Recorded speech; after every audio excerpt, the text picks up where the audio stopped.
students, lesson number 5, that is quadrilaterals, and the next part of the lesson is the properties of rectangle, rhombus and square that we are going to study in this next part of our lesson. So first of all, rectangle, rhombus, square are also called as a parallelograms. These are also called as a parallelogram because the properties of parallelogram means the opposite sides are congruent and parallel and opposite angles are supplementary. These all properties, the rectangle, rhombus and the square, they follows. That's why they are also called as a parallelogram. So the properties of that opposite sides are equal, opposite angles are equal, and diagonals bisect each other and hold good in that these types of quadrilateral also.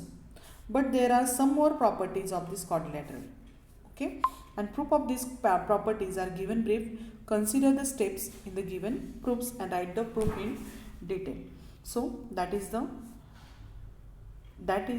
we are going to learn in our next part. So first of all, here it is the first theorem, and it is regarding to the rectangle, and inside it what is the theorem that we have to prove? Diagonals of rectangle are congruent, means AC is congruent to BD, that we are going to prove. So first of all, given inside which statement will come? The quadrilateral ABCD is a rectangle. This quadrilateral ABCD is there, it is rectangle. Okay. Now if ABCD is a rectangle, its diagonals are AC and BD, they are congruent to each other, that we have to prove. So diagonals are which are the diagonals? AC, diagonal AC is congruent to diagonal BD. Here proof inside they told you, complete the proof by giving suitable reasons. So first of all, what we have to do, here we have to take two triangles. Which are those triangles they gave you? That only triangles we will take here. ADC, this triangle, and another triangle is DAB. I will take different color so you will understand. DAB. These two triangles we have to take, and these two triangles we have to show that they are congruent to each other by which test? SAS test of congruency. Okay, so how to show that I will tell you. And after showing that AC, if these two triangles are congruent to each other, AC, that side AC of this triangle is congruent to side BD of the triangle by CSCT. Okay, so for that just I will show you how to do this. So first of all, here two triangles are there. Here A is there and here D is there. So first of all, this is a triangle ADB, and another triangle is ADC,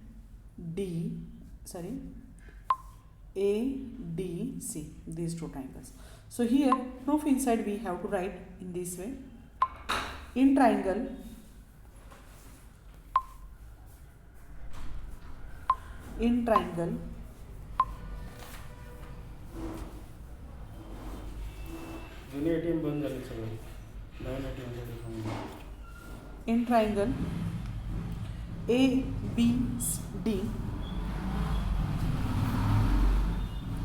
ABD and another triangle, that is ADC, triangle ADC.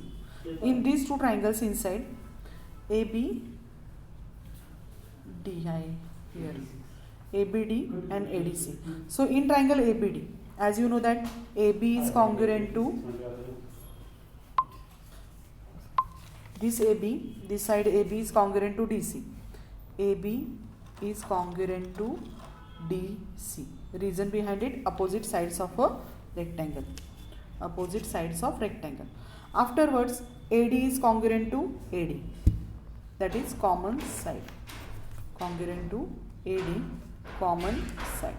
And after that, if you see here, this is the right angle. Which angle? BAD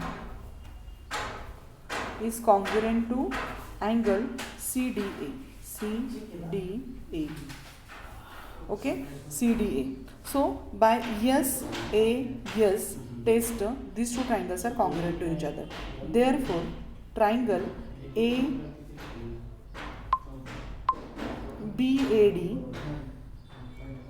is congruent to triangle CDA by yes test of congruency. And once these two triangles are congruent to each other, the BD sec BD is congruent to sec BD is congruent to sec AC. Sec AC. Sec AC. Sec AC. Okay. By CSCT, corresponding sides of congruent triangle. And BD and AC are the what diagonals of a rectangle, and then from this we can show that the triangle means diagonals of a rectangle are what congruent to each other. So in this way we have to show that. I gave the only general information. You have to write in proper way. Sec AB is congruent to sec DC, that is opposite sides of a rectangle. AD is congruent to AD, that is common side. Afterwards angle BAD is congruent to ADC, each 90 degree. Then these triangles are congruent to each other by SAS test. And then sec BD is congruent to sec AC by CSCT. And this BD and AC are the diagonals of a rectangle, and in this way we prove that the diagonals of a rectangle what congruent to each other. Now here diagonals of square are also congruent to each other. So how we can show this? So first of all we have to draw any square here.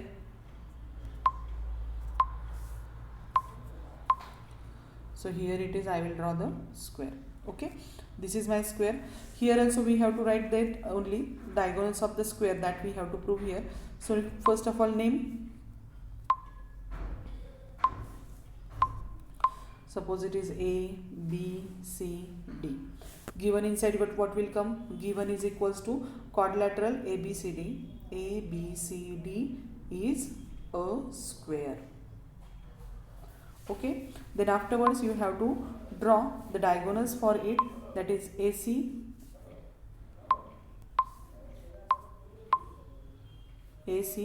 and BD. Okay. And these diagonals we have to show they are congruent to each other. Okay. So for that first of all we will let this is the given part. It is given. This is given. What we have to prove?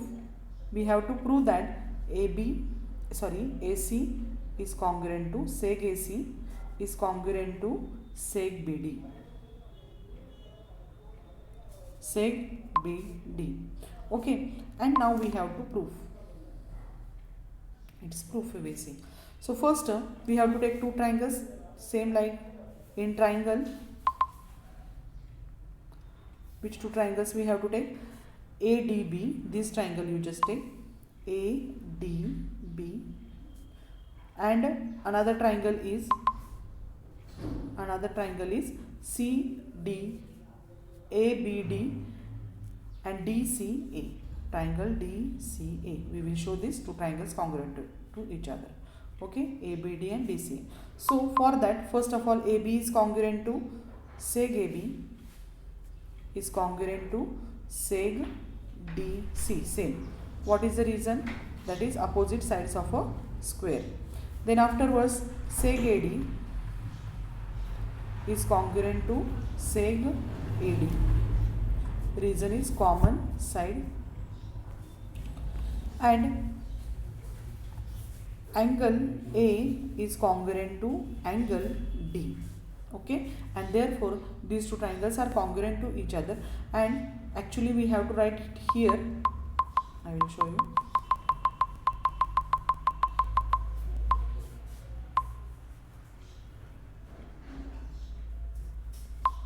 So here seg angle we will write at first here, side angles angle. Angle A is congruent to angle D. You can write in 3 letters also. So if you have to write in 3 letters, so BAD is congruent to CDA, each 90 degree. Seg AD is congruent to seg AD only, common side.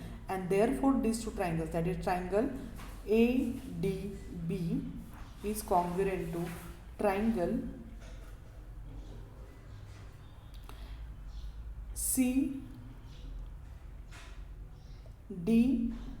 ADB, no? ADB is congruent to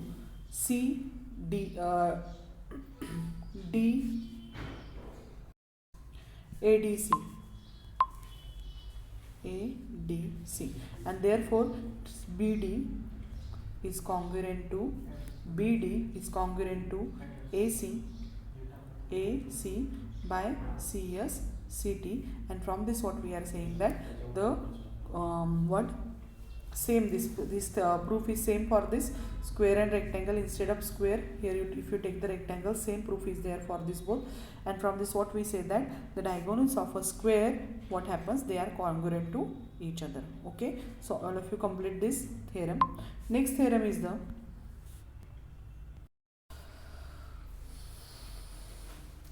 next is the diagonals of rhombus are perpendicular bisectors of each other, that we will see. So first of all, diagonals of rhombus are perpendicular bisectors of each other. So here in the figure, quadrilateral EFGH is a rhombus. Rhombus means its all sides are congruent to each other, and its diagonals, which are the diagonals given here, EG and FH are the diagonals. So diagonal EG is perpendicular on, as we know that the property, it is perpendicular on each other. So diagonal EG, we have to prove that diagonal EG and FG, they are perpendicular bisectors of each other. And next, HF is perpendicular to the, what they have, diagonals EG is perpendicular on HF and HF is perpendicular on EG, means same only, they are perpendicular on each other. So for that, first of all, we know that here EF, here it is EF is equal to EH, then GF is equal to which, GH, because it is a rhombus and it's a, all sides are congruent, that's why these sides are also congruent to each other. And another property also we can use here, that is every point which is equidistance from the of a segment is to the perpendicular bisector of segment. Means suppose this is a EH is a segment and E is a point, means this measure is same, then this E locates on perpendicular bisector of this quadrilateral, that is the property. Okay, when this E point is there, it is equidistance from F and H, then it lies on the perpendicular bisector of FH. Okay, now next point is the E and G are perpendicular bisectors of EHF. Then these both points, same for this also. If the GF is equals to HG, then this G is equidistant from F and H, and then if it is equidistant, it lies on perpendicular bisector of that segment. Okay, now so here written point E and G are equidistant, lies on the perpendicular bisector of H and F. So, and only one and one line can pass through the two distinct points, that also we know that. So H and E and G, these points are there, they are from, they are, means we can draw only one line which is passing from these 2 points, and that's why the diagonal, and it is diagonal also, and diagonal is perpendicular bisector also. So EG is perpendicular bisector of HF. In that way we can prove that this EG is a perpendicular bisector of FH.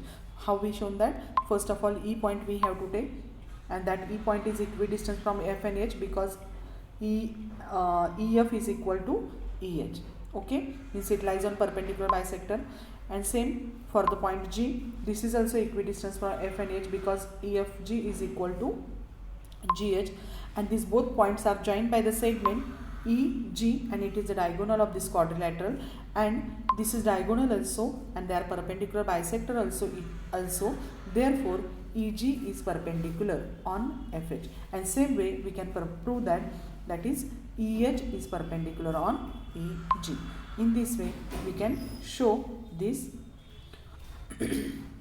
they are perpendicular bisectors of each other. Okay, now next point is the here write the proofs of the following statement. So you have to write these proofs. Diagonals of square are perpendicular bisectors of each other. Just now I shown in that way. Diagonals of rhombus bisect the opposite angles, and diagonals of square bisect its opposite angle. So 3 theorems I taught you today, and remaining 3 theorems you have to prove by yourself. All of you complete this. So today's homework is you have to write the proof for these 3 statements. Okay, so today we will stop here only. The next part of the lesson we will see in our next lecture. So all of you complete this, and you just try use the properties that we have already studied and use it to show this statements correct. Okay, so today we will stop here only. Okay, thank you and have a good day.